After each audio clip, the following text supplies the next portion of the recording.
Kumusta mga mahal kong kaibigan at kapwa mandirigma ng pag-asa? Napakasarap na muli nating magkasama dito sa ating espasyo ng pagbabago at pag-asa. Ang tanong na babago sa iyong pananaw ngayong araw ay ito, Panji Hitam Timor, apakah sudah bergerak? Ang mga itim na bandera mula sa silangan, gumagalaw na ba?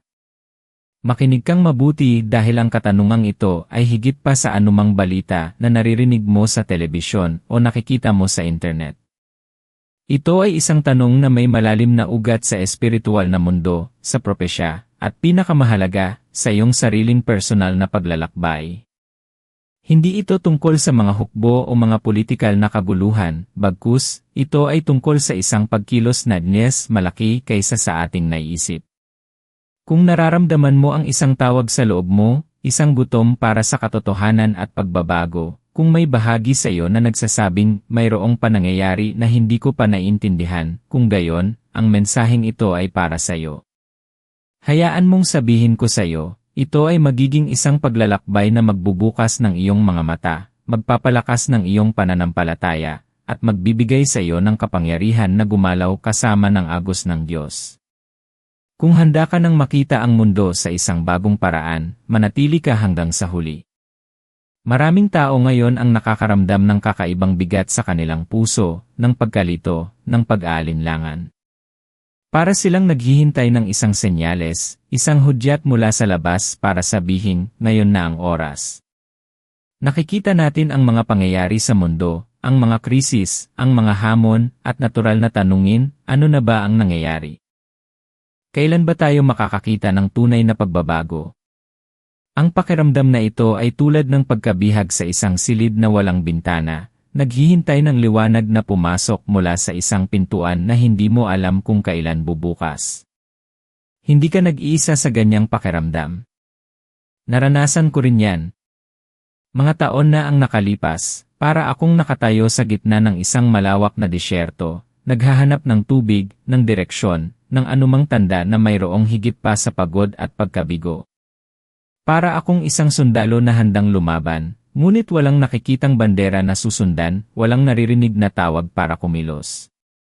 Iyan ang pakiramdam ng pag-asa na naghihintay sa isang hinaharap na hindi pa malinaw.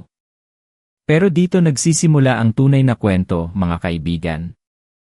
Ang tanong na Panji Hitam Timor, apakah sudah bergerak?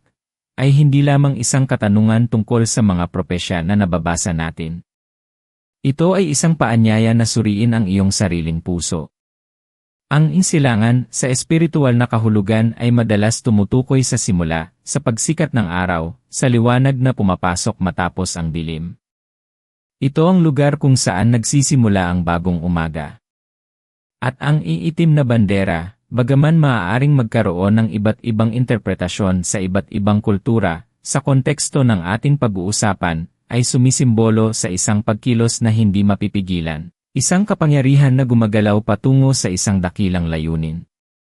Hindi ito madilim o masama, kundi isang banal na pagkilos na nagdudulot ng pagbabago, ng paggising, ng pagpapanumbalik. Pero ang tunay na katanungan ay hindi kung gumagalaw na ang bandera sa labas, kundi kung ang banal na pagkilos na iyan ay gumagalaw na sa loob yan. Gumagalaw na ba ang iyong espiritu? Nagsisimula na bang sumikat ang liwanag sa iyong sariling silangan? Ang pag-unawa rito ay ang unang susi para masimulan mong isabuhay ang pagbabago na hinahanap mo. Bakit? Dahil ang tunay na pagbabago ay nagsisimula sa loob. Hindi ito nanggagaling sa mga batas na ipinapasa, o sa mga leader na nahalal, o sa mga pagbabago sa ekonomiya. Ang tunay na pagbabago na magdudulot ng kapayapaan at kaganapan ay nagsisimula kapag ang iyong espiritu ay gumising, kapag ang iyong puso ay handang tumugon sa tawag ng lumikha. Isipin mo ang isang binhi. Hindi ito nangangailangan ng panlabas na puwersa para sumibol. Mayroon na itong buhay sa loob, naghihintay lamang ng tamang panahon, ng tamang lupa, at ng sapat na tubig at araw para lumabas at magbunga. Ikaw, tulad ng binhing yan, ay mayroong buhay at potensyal sa loob mo, handa ng sumibol. Ang Diyos ay naglagay sa iyo ng isang layunin, isang kapangyarihan, isang banal na apoy na naghihintay lamang na bigyan mo ng pansin. Marami ang nagtatanong kung paano nila malalaman kung ang pagkilos na ito ay mula sa Diyos o kung ito ay kanilang sariling kagustuhan lamang. Ito ay isang magandang tanong, at ang sagot ay matatagpuan sa isang simpleng ngunit malalim na prinsipyo, ang bunga ng Espiritu. Kapag ang isang bagay ay mula sa Diyos, ito ay magdudulot ng kapayapaan na higit sa anumang pag-unawa. Hindi ito pagkalito, hindi ito takot, hindi ito kaguluhan. Maaaring may kaunting pagkaasiwa sa simula dahil sa paglabas mo sa iyong comfort zone, ngunit sa kaibuturan ng iyong puso, mayroon kang kaalaman na ito ang tamang landas. At kasama ng kapayapaan, ang pagkilos na mula sa Diyos ay magdudulot ng pagmamahal, kagalakan, pagtitiyaga, kabaitan, kabutihan, katapatan, kaamuan, at pagpipigil sa sarili. Ito ang mga tanda ng Tipanji Hitam Timor na gumagalaw sa iyong buhay. Ito ang mga banal na bandera na hindi kailangang makita ng mata, ngunit nararamdaman ng Espiritu. Hayaan mong ibahagi ko ang kwento ni Aling Nena. Si Aling Nena ay isang balo na matagal nang nalugmok sa kalungkutan. Palagi siyang naghihintay ng isang himala, isang senyales na ahon siya sa kahirapan at kalungkutan. Araw-araw, nakatingala siya sa langit, nagdarasal, Panginoon, kailan po ba ang pagbabago? Kailan po ba ako makakakita ng liwanag? Isang araw, habang nakaupo siya sa kanyang bintana, nakita niya ang isang kapitbahay na umiiyak dahil sa matinding problema. Sa sandaling iyon, isang kakaibang pakiramdam ang dumating kay Aling Nena. Hindi siya kasing yaman para tumulong sa pera, ngunit mayroon siyang kakayahang makinig at magbigay ng payo. Naramdaman niya ang isang sipagkilos sa kanyang puso. Pinuntahan niya ang kapitbahay, niyakap at nakinig. Hindi niya nalutas ang problema, ngunit nabigyan niya ng ginhawa ang puso ng kanyang kapitbahay. Sa gabi, nang bumalik si Aling Nena sa kanyang tahanan, mayroon siyang kakaibang kapayapaan. Napagtanto niya na ang Tipanji Hitam Timor na hinihintay niya ay hindi isang panlabas na pangyayari, kundi ang paggising ng kanyang sariling kakayahang maglingkod, magmahal, at magbigay ng pag-asa. Mula noon, hindi na siya naghintay sa bintana, kundi naging aktibo sa pagtulong sa iba. At sa paggawa niya nito, unti-unting nagbago ang kanyang buhay. Ang kanyang kalungkutan ay napalitan ng kagalakan, at ang kanyang kahirapan ay nabigyan ng pag-asa dahil sa mga bagong oportunidad na dumating sa kanyang buhay bunga ng kanyang kabaitan.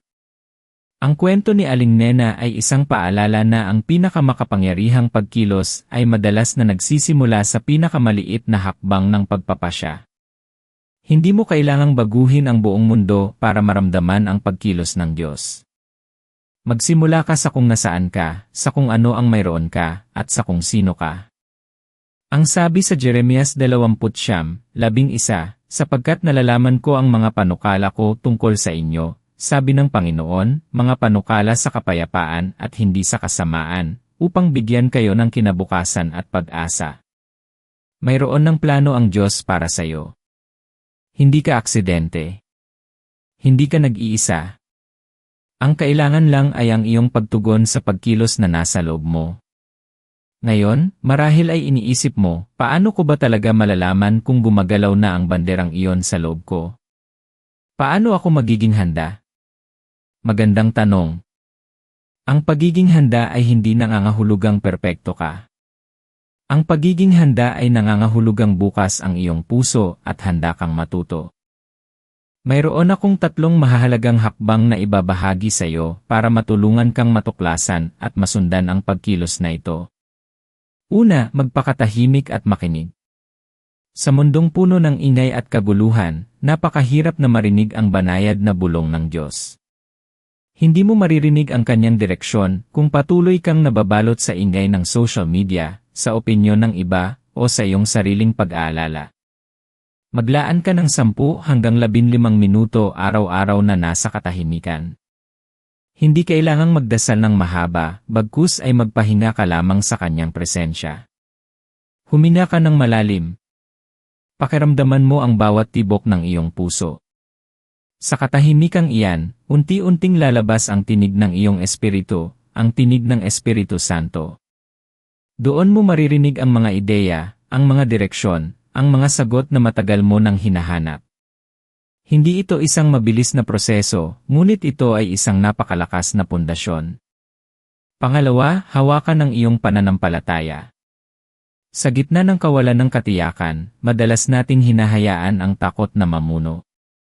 Nawawala tayo sa pag-asa at nalilimutan natin ang kapangyarihan ng pananampalataya.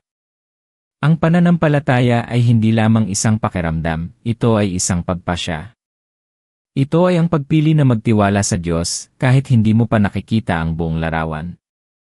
Gaya ng sabi sa Hebreo 11:1, ang pananampalataya ay ang katiyakan sa mga bagay na inaasahan, ang katunayan ng mga bagay na hindi nakikita. Ang pananampalataya mo ang magiging tulay mo mula sa kinalalagyan mo patungo sa kung saan ka dapat naroroon. Kapag gumagalaw ang Tsipanji Hitam Timor sa iyong buhay, nangangahulugan iyon na mayroong bagong yugto, isang bagong simula. Kaya't yakapin mo ang pananampalataya. Manampalataya kang ang Diyos na nagsimula ng mabuting gawa sa iyo ay siyang magtatapos nito.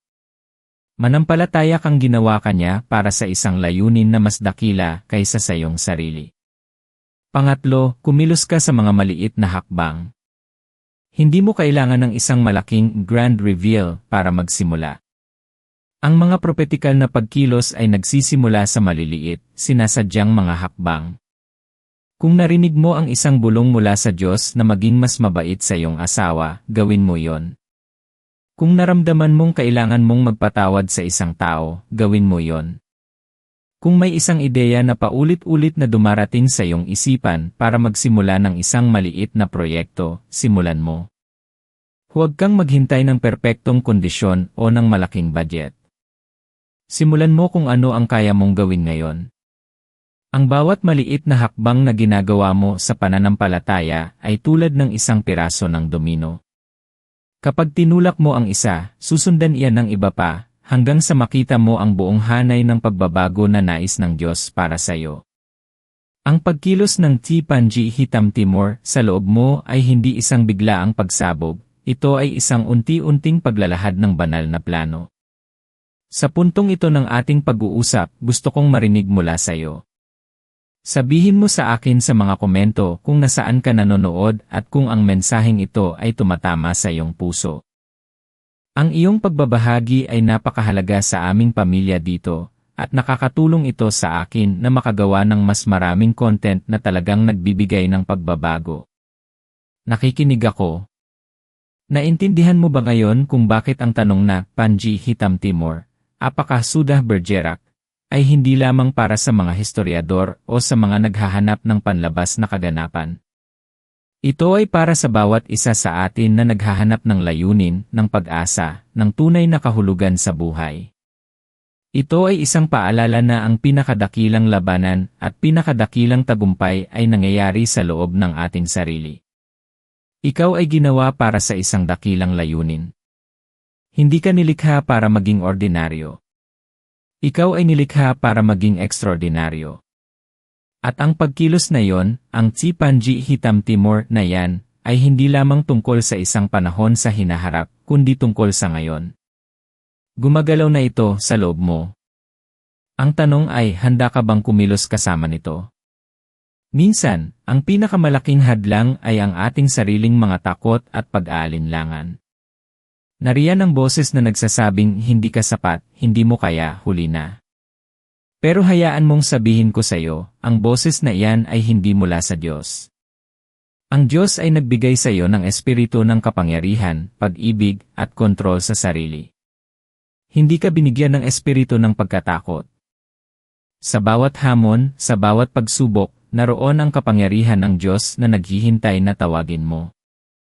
Gaya ng sabi sa Filipenses 4:13, kaya kong gawin ang lahat ng bagay sa pamamagitan ni Kristo na nagpapalakas sa akin. Ang Tsipanji Hitam Timor ay gumagalaw sa iyo, at kasama nito ang buong lakas at kapangyarihan ng Diyos. Hindi mo kailangang mag-alala kung ano ang haharapin mo, dahil ang Diyos ay nasa iyo, at Siya ay para sa iyo. Sino ang makakalaban sa iyo kung ang Diyos ang nasa panig mo? Hayaan mong bigyan kita ng isang pananaw na magbibigay sa iyo ng puno ng pag-asa. Isipin mo na ang buhay mo ay isang canvas, at ang Diyos ang dakilang artista. Ang T-Panji Hitam Timur ay ang kanyang brushstroke, ang kanyang pagkilos para simulan ang isang bagong obra maestra sa iyo. Maaaring ang ilang bahagi ng iyong canvas ay tila madilim, tila walang kulay, tila nagulo. Ngunit sa kanyang mga kamay, ang bawat kulay, maging ang pinakamadilim na itim, ay maaaring maging bahagi ng isang napakagandang likha. Ang bawat pagsubok, bawat kalungkutan, bawat tagumpay ay bahagi ng disenyo. At ang pagkilos na ito, ang T-Panji Hitam Timur na gumagalaw, ay nagpapakita na ang kanyang obra maestra ay hindi tapos. Ang iyong kwento ay hindi tapos. Ang pinakamaganda ay paparating pa lamang. Kaya't paano mo ba talaga isasabuhay ito araw-araw? Una, kilalanin mo na ikaw ay nilikha na may layunin.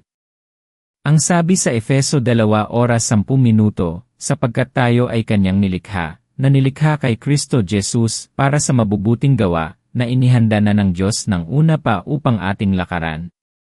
Ang iyong pagkakaroon ay hindi isang pagkakataon. Mayroon kang espasyo sa mundong ito na ikaw lang ang makakapuno. Pangalawa, harapin mo ang bawat araw na may pag-asa. Huwag mong hayaan ang kahapon na diktahan ang iyong bukas. Ang bawat araw ay isang bagong simula, isang bagong pagkakataon para kumilos kasama ang T-Panji Hitam Timur na gumagalaw sa iyong buhay. At pangatlo, maging bukas ka sa mga hindi inaasahang direksyon. Hindi laging malinaw ang landas, ngunit ang Diyos ay laging malinaw sa kanyang mga tagubilin sa tamang panahon.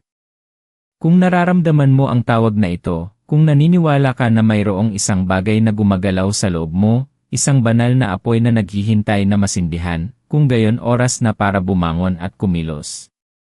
Huwag kang maging isang nagmamasid lamang sa sidelines ng iyong sariling buhay. Maging isang kalahok ka. Maging isang mandirigma ka ng pag-asa. Ang T-Panji Hitam Timur ay hindi lamang isang bandera ng pagkilos, ito ay isang bandera ng paggising, ng pagbabago, at ng pagpapanumbalik. At ngayon, kumikilos na ito sa iyo. Ang tanong ay, handa ka bang sumama sa paggalaw? Mga mahal kong kaibigan, narating na natin ang dulo ng ating paglalakbay ngayon, ngunit ito ay simula pa lamang ng iyong bagong paglalakbay. Hayaan mong isara natin ito sa isang panalangin. Panginoon naming Diyos, Ama namin na nasa langit, nagpapasalamat kami sa iyong walang hanggang pag-ibig at sa mensahe ng pag-asa na ito. Salamat, Panginoon, dahil ginamit mo ang usaping ito tungkol sa T-Panji Hitam Timur para gisingin ang aming mga espiritu at paalalahanan kami sa iyong banal na plano. Sa sandaling ito, hinihingi namin, Panginoon, ang iyong karunungan upang matukoy namin ang iyong pagkilos sa aming mga buhay. Buksan mo ang aming mga mata para makita ang mga tanda, at ang aming mga tainga para marinig ang iyong tinig sa gitna ng ingay. Bigyan mo kami ng kapayapaan na lumampas sa lahat ng pag-unawa, isang kapayapaan na nagmumula lamang sa iyo. Palakasin mo ang aming pananampalataya, tulungan mo kaming magtiwala sa iyong mga panukala na puno ng pag-asa at kinabukasan. Patawarin mo kami, Panginoon, sa mga panahong kami ay nag-alinlangan, natakot, at naghintay lamang sa labas. Ibinibigay namin sa iyo ang aming mga takot, ang aming mga pag-aalala, at ang aming mga limitasyon. Deklarasyon namin ngayon na ikaw, Panginoon, ay ang aming lakas, ang aming tagapagtanggol, at ang aming gabay. Ngayon kami ay kumikilos. Kung ang T-Panji Hitam Timur ay gumagalaw, Panginoon, handa kaming sumama sa iyong paggalaw. Bigyan mo kami ng tapang na lumabas sa aming comfort zone, ng pag-ibig na magsilbi sa iba, at ng determinasyon na tuparin ang layunin na inyong inilagay sa aming mga puso. Protektahan mo kami sa bawat hakbang, at patnubayan mo kami sa lahat ng aming gagawin. Naway ang aming mga buhay ay maging patotoo ng iyong pagbabago at kapangyarihan. Ito ang aming dalangin na inihahandog namin sa matamis at makapangyarihang pangalan ni Jesus. Amen. Mga kaibigan, tandaan niyo ito, ang inyong potensyal ay mas malaki kaysa sa inyong naiisip. Ikaw ay nilikha para sa isang pambihirang bagay. Ang inyong kwento ay hindi pa tapos, at ang pinakamaganda sa inyo ay paparating pa lamang. Mayroon kayong lahat ng kailangan sa loob ninyo. Kung gusto mong mas malalim pang pag-usapan ang pakikinig sa banal na tinig, ay click mo ang video na lalabas dito sa screen. Huwag kalimutang mag-subscribe sa channel na ito, pindutin ang notification bell, at ibahagi ang mensaheng ito sa sinumang nangangailangan ng pag-asa. Magkita-kita tayong muli sa susunod na video. Pagpalain ka ng Diyos.